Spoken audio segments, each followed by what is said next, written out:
Sayed Mohamed, mort pour la France. Khalifa Ben Brahim, mort pour la France. Mahsen Ben Ali, mort pour la France. Habini Ammar, mort pour la France. El-Hussein Ben Ammar, mort pour la France.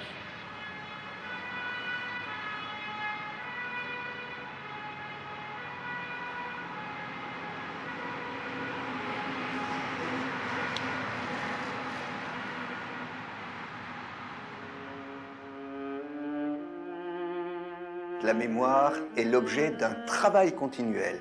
Et la mémoire collective, au fond, elle sélectionne dans le passé des éléments qui sont significatifs pour aujourd'hui.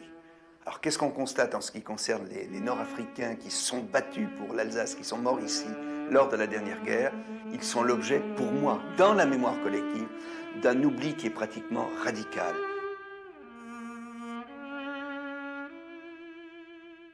C'est nous les Africains qui arrivons de loin, venant de nos pays pour sauver la patrie. Nous avons tout quitté par engourbis foyer, et nous gardons au cœur une invincible ardeur, car nous voulons porter haut et fier le beau drapeau de notre France entière. Et si quelqu'un voulait nous séparer, nous saurions tous mourir jusqu'au dernier. Battez tambour à nos amours, pour le pays, pour la patrie, mourir au loin, c'est nous les Africains.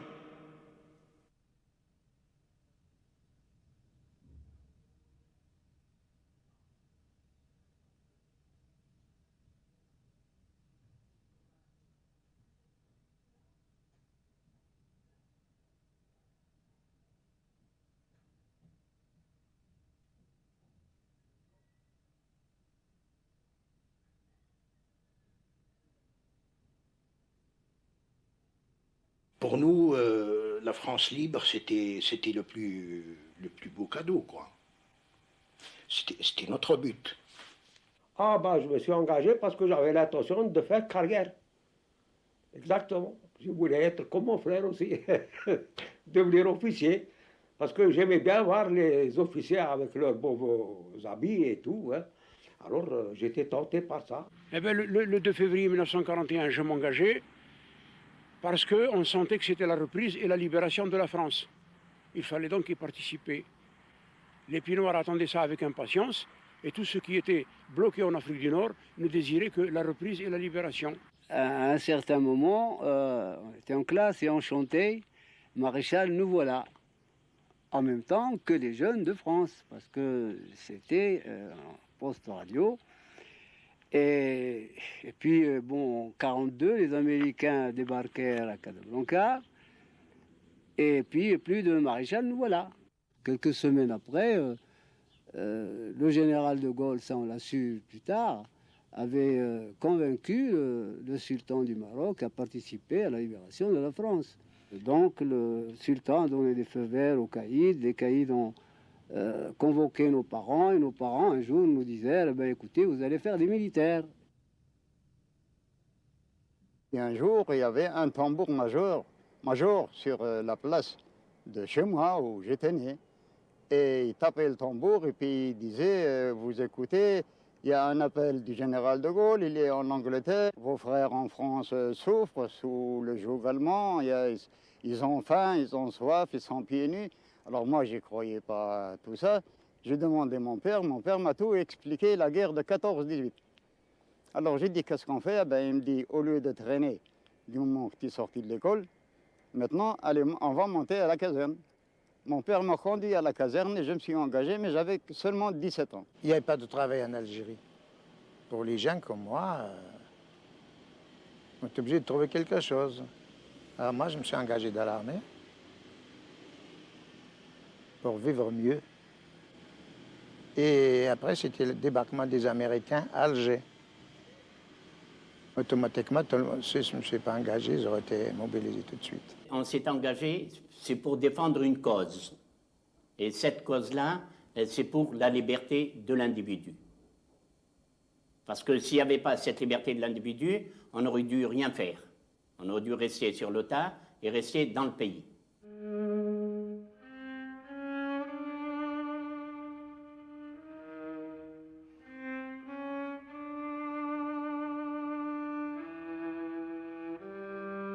Le tirailleur, on lui a collé un surnom, le tirailleur couscous, avec 2 figues. Il couche partout sous les arbres. Il résiste à tout. Il n'est pas délicat. Ça n'est pas le soldat américain. Le matin, il n'a pas toutes ces petites choses-là pour faire. Il n'y a rien à faire. Il ne faut pas grand-chose. Le 24 août, on quittait Marseille pour aller Digne, Gap, Sisteron, Grenoble, Chambéry, le col de la Faucille, Mout. Voilà déjà le Doubs. Voilà. Alors, des nettoyages de Montéchirou, près de Montbéliard, avant d'arriver ici sur le sol alsacien. Les vrais combats ont commencé par là, par la trouée de Belfort. Et alors, nous avons avancé sur Belfort et sur tout le reste, mais à travers les Vosges, hein, parce que j'avais les routes. Nous, on était des troupes de montagne, parce qu'on avait des mulets, tout nos transports se faisait à dos de mulets.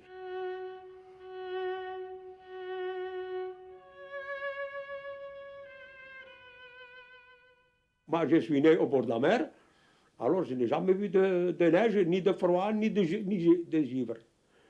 Je ne connaissais pas. C'est seulement ici qu'on a commencé à apprendre ce que c'est que le froid. Un de mes collègues était mort de typhus. De typhus, c'est correct, c'était le typhus, mais c'était le froid, parce qu'on dormait dans les granges. Malgré nos chaussures qui étaient bien faites et puis convenables, malgré les chaussettes et tout qu'on avait, mais on a eu les pieds gelés. On dormait avec les chaussures, avec le manteau qu'on avait. Je suis resté 3 mois et demi à l'hôpital, avec mes pieds gelés.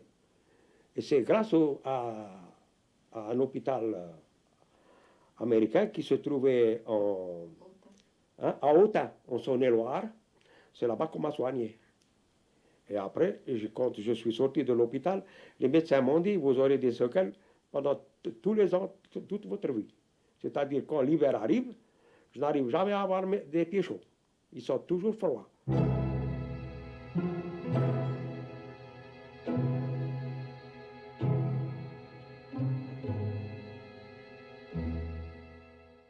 Les Marocains, ils ont attaqué carrément. Ils ont attaqué la ferme et ils ont fait prisonniers tous les Allemands qui se trouvaient là-dedans. Ils les ont amenés sur la colline et en même temps, il y a un obus de mortier qui tombe et tue leur capitaine. Leur capitaine a été déchiqueté par un obus de mortier. Les Marocains, ils étaient devenus fous. Ils ont commencé à tuer les Allemands qui étaient prisonniers. Ah non, j'ai dit non, ça ce n'est pas juste. Ces Allemands, ils n'ont plus d'armes, ils ne sont plus considérés comme des soldats. On n'a pas le droit de les tuer. Je me suis levé avec mes bonhommes, je leur ai donné ordre que s'il y en a un qui tire un seul coup de feu, tirer dans le tas. L'affaire est finie. Alors, on a obligé les Marocains. J'ai réussi à sauver 6 ou 5, je ne me rappelle pas exactement. 6 ou 5 qui étaient mis derrière moi et nous nous sommes mis devant.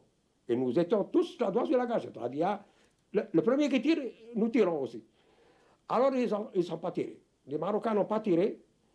D'un seul coup, l'aspirant, il me dit, écoutez, emmenez ces Allemands et emmenez-les à la compagnie derrière.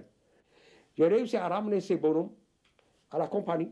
Je les ai montrés au capitaine. J'ai dit, voilà, mon capitaine, j'ai réussi à sauver 5 prisonniers. Les autres, ils ont été tués par les Marocains. Alors, et au moment où j'étais arrivé et je lui étais en train d'expliquer ça, il y a un déluge.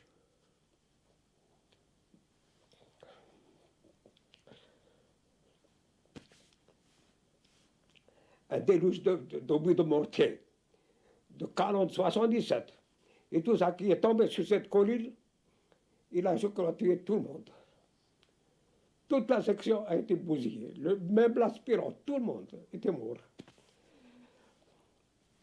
Mon capitaine, il se tirait les cheveux. Il disait, ah ça y est, ma compagnie est foutue.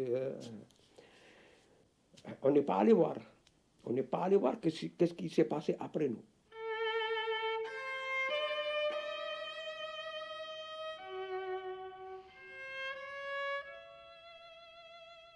Le plus meurtrier, c'était ici. C'était le Rangen. Alors, on a dit, le vieil Armand existe, le Hartmann Wielerkopf. Moi, je leur ai dit, ça c'est le petit Armand, c'est Tan Rangenkopf, que je l'appelle. Tan Rangenkopf, c'est le fils du Hartmann Wielerkopf. Donc, ça ressemble, il y a père et fils. Alors, au père, en 14-18, ils ont souffert plus que nous, mais le fils du vieux Hartmann, donc nous avons également souffert autant que nos parents en 14-18 au vieil Hartmann. J'ai reçu un éclat à Cassino, en plein dans le nez, mais frôlant l'œil gauche. Et c'est surtout le choc, hein, puisque ce sont des obus qui sont de 100, 155. Et l'autre, c'est à Tannes, c'est pas loin d'ici, c'est en Alsace. Et là aussi, c'est un obus qui m'a arraché le nez et la mâchoire. Et par conséquent, il y a aussi le choc, la détonation. Et quelques années plus tard, avec l'âge, bien sûr, j'entends plus de l'oreille gauche.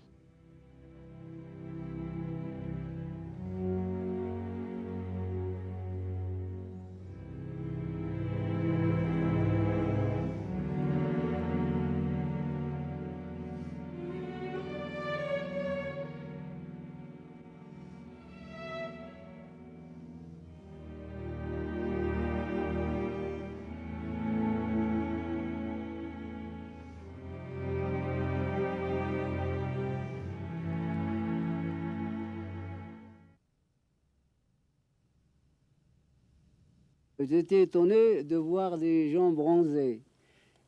Et effectivement, ils s'attendaient à voir des gens blancs, du fait que bon, les Français sont de peau blanche, les Allemands sont de peau plus blanche, et ils se demandaient qui nous étions.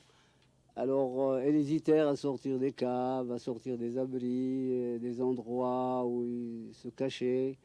Et quand on leur disait vous êtes libres, on est là, on est venu pour libérer les Marocains. D'autres disent d'autres noms, Algériens ou Tunisiens ou Sénégalais.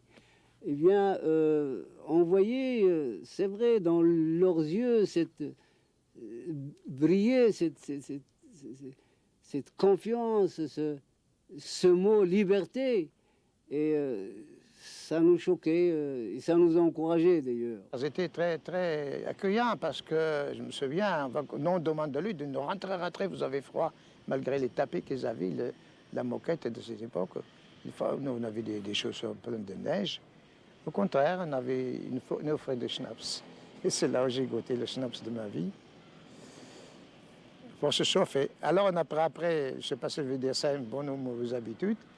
Parce qu'on sortait de là, on vidait les jerrycans dehors, on va aller chez le voisin, demander de l'eau, rebelote, juste qu'on avait 3 ou 4 verres de schnapps, et des cafés avec, bien sûr.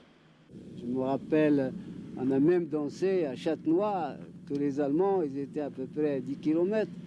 Les gens ont fait un petit bal pour nous remercier, et c'était bien. Les gens n'ont pas fait de différence entre les soldats français et les soldats africains, où nous étions tous des soldats français et puis la Philippine. Voilà. Même les Marocains, je vous dis, les tabours marocains qui étaient avec leur gel là-bas et tout ça, ils étaient avec des mocassins, des spartiates qu'on appelle, aux pieds. Eh bien, ils ont été reçus aussi dans les maisons. On leur a donné à manger, à boire, à tout ce qu'il faut. Et si quelqu'un voulait nous séparer, nous saurions tous mourir jusqu'au dernier. Battez tambour à nos amours. L'ordonnance est venue, il m'a demandé si on n'a pas de chambre pour le sergent. Alors après, j'ai dit non parce que j'avais peur.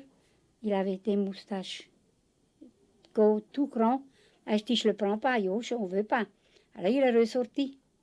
Et après, un an après, je l'ai retrouvé à Féleranais.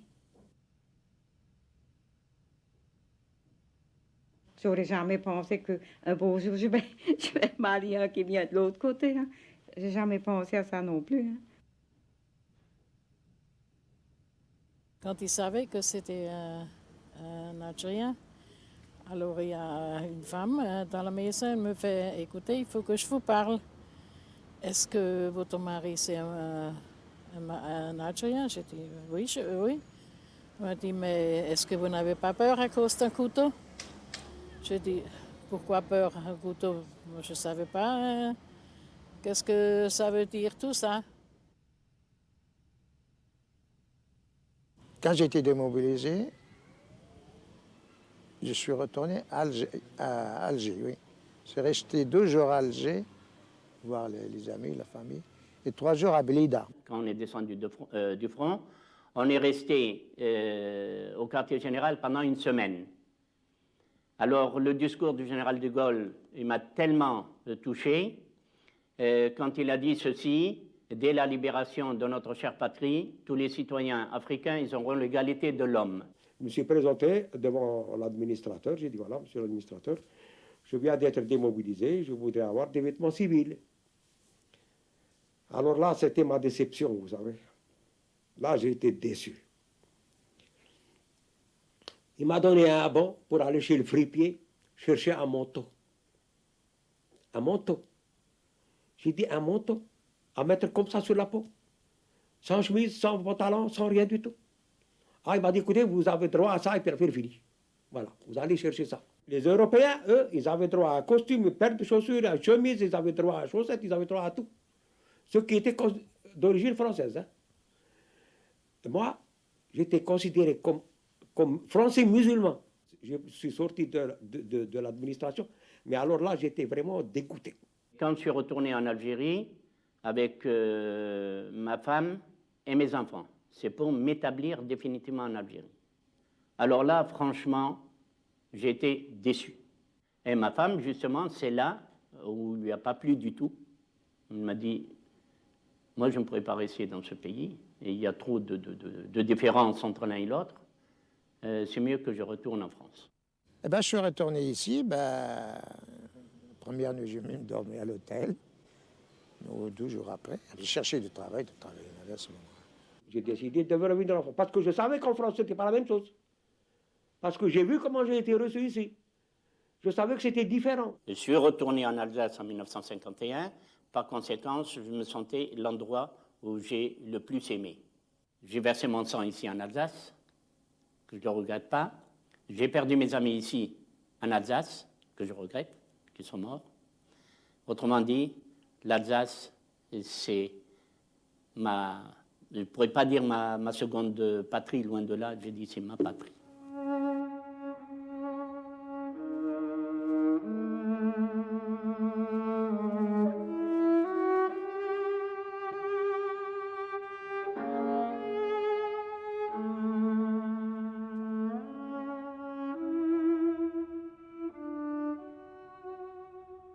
Les Alsaciens étaient un coup pourri de force. Hein. Ils ne pouvaient pas participer à notre libération. Alors, vous avez une reconnaissance? Ah, bien sûr. Sinon, je n'aurais pas épousé. Quand même. Moi, j'étais mariée une première fois et j'ai perdu mon mari dans un accident du travail. Et j'ai eu 3 enfants, 3 filles. Et après, je me suis mariée avec lui. Et on a eu 8 enfants, donc j'en ai 11 enfants en tout. Ma mère, elle n'était pas d'accord. Elle ne voulait pas. Mais j'ai dit, je le prends quand même. Hein. Elle avait peur. Elle avait dit, tu te rends compte, tu vas marier maintenant, nous on a dit, un noir, d'après la couleur. Alors, tu te rends compte, il va te laisser tomber. Et puis, tu le connais pas.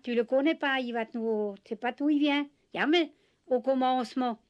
Vous ne savez pas qu'est-ce que c'est, d'où il vient, n'importe, né? Mais lui, il m'a dit qu'il vient d'Oran. Hat mich geheiratet und zur gleichen Zeit hat das Land geheiratet. Et quand on voit l'Alsace, la ligne verte, comme disaient les Allemands, on aime bien ce pays, quoi. Et puis bon, dès que j'ai trouvé l'occasion d'acheter un petit terrain et puis construire une petite maison, je l'ai fait. J'ai choisi l'Alsace parce que je me trouvais bien. Je ne sais pas pourquoi.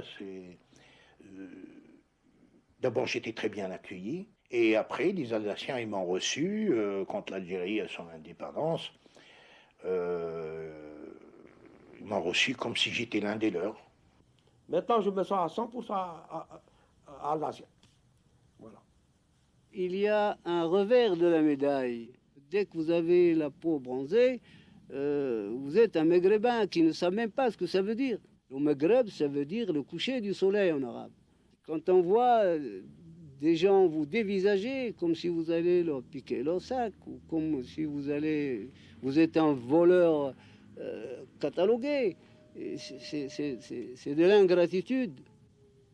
On ne demande pas grand-chose, on ne demande pas grand-chose. On demande à être au moins écoutés et qu'ils apprennent aux jeunes. Ne pas, par exemple, quand ils passent dans la rue, dire tiens, ben voilà, en Alsace, vous savez comment qu'ils disent? Oh, c'est un hachkel, qui ne veut rien dire d'ailleurs. Vous demandez à n'importe quel Alsacien, je ne sais pas, peut-être qu'il y a une signification, mais vous demandez, moi j'ai demandé à plusieurs de mes amis alsaciens, mais qu'est-ce que ça veut dire hachkel? Bon, puis il me dit, j'en sais rien. Bon, alors là, alors j'en parle pas de bougnoul, etc., de 30 figuiers, de tout ça, mais pourquoi? Maintenant, il y a un combat essentiel pour la dignité personnelle, un peu de considération, on ne doit pas être considéré comme des marchands de tapis dans tous les coins. Mais oui, non, il faut absolument un peu de respect pour le vieux Bicot et le vieux Bougnoul. Vous voyez, non, ils ne sont pas si méchants que ça, ils ont rendu des services inestimables à la France.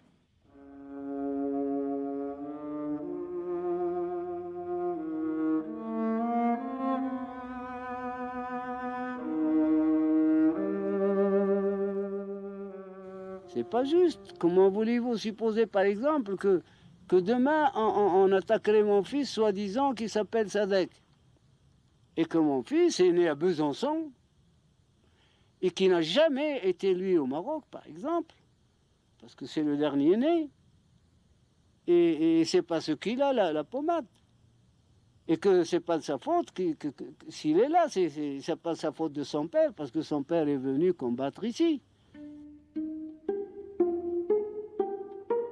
La deuxième DB, c'est bien dire, c'est bien beau de dire la deuxième DB, le général Leclerc. C'était des chefs qui commandaient et se font obéir. Mais voilà, ils n'étaient pas seuls, il n'y avait pas que des Européens, il y avait aussi des Nord-Africains, ce qu'on appelait les FSNA.